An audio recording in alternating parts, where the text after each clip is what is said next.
নমস্কার, কেমন আছেন সবাই? আজকে আমার নতুন আরেকটি ভিডিওতে আপনাদের সকলকে স্বাগত জানাই। আজকে দিনটা হলো রবিবার, ছুটির দিন, তাই সকলেই বাড়িতে আছে। রবিবার মানেই মুরগির মাংস আর ভাত। তবে আজকে মুরগির মাংস নয়, করেছি আম ডাল আর ভাত, আর সঙ্গে একটু পনির মশলা।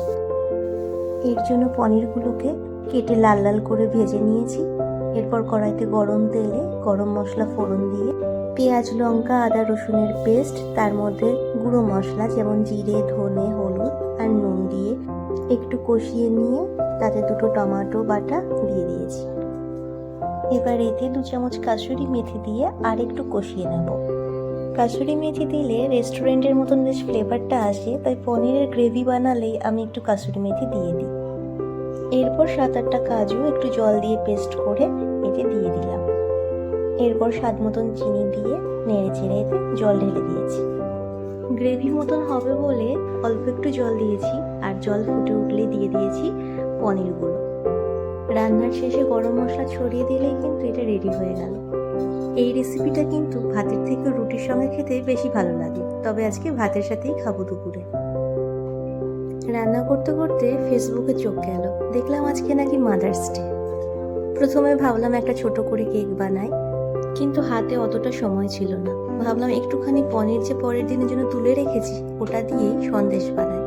মেয়েটা ভালোবাসে চকলেট সন্দেশ খেতে, আর ঘরে ছিল চকলেট, কোকো পাউডার, তাই দিয়ে শুরু করে দিলাম চকলেট সন্দেশ বানানো।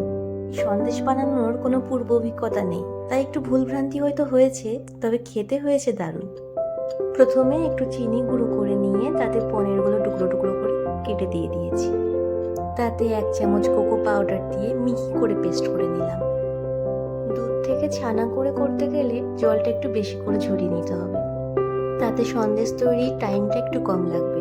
আর ঘরে পনির থাকলে তো একদমই কম সময় এটা হয়ে যাবে। এদিকে 2 চামচ গরম দুধের মধ্যে একটু চকলেট দিয়ে চকলেট সস মতন বানিয়ে নিয়েছি। আমার কোকো পাউডার আর চকলেট দুটোই যেহেতু খুব ডার্ক ছিল, তাই মিষ্টির কালারও হয়েছে একদম কালচে রঙের। চকলেট সস হয়ে গেলে একটা ননস্টিক প্যানে মিহি করে পেস্ট করা সেই পনির আর অর্ধেকটা চকলেট সস নিয়ে হালকা আঁচে নাড়তে হবে। বাকি অর্ধেক চকলেট সস গার্নিশিংয়ের সময় ব্যবহার করব। চকলেট সস দেওয়ার পর সমানে স্প্যাটুলা নাড়তে হবে, তা নয়তো সঙ্গে সঙ্গে পুড়তে থাকে। এর চাইতে একটু দেরিতে চকলেট সসটা দেওয়াই ভালো। কিছুক্ষণ পরেই দেখবেন নাড়াচাড়া করতে করতে মিশ্রণটি বেশ ঘন হয়ে গেছে।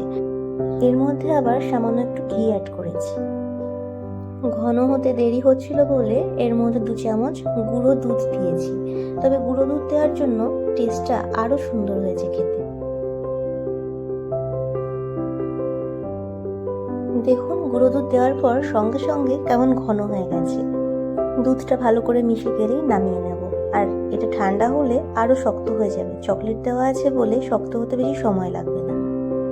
সন্দেশটাকে এবার ফ্যানের তলায় 10 মিনিট মতন ঠান্ডা করে নিয়ে শেপ দিয়ে দিয়েছি।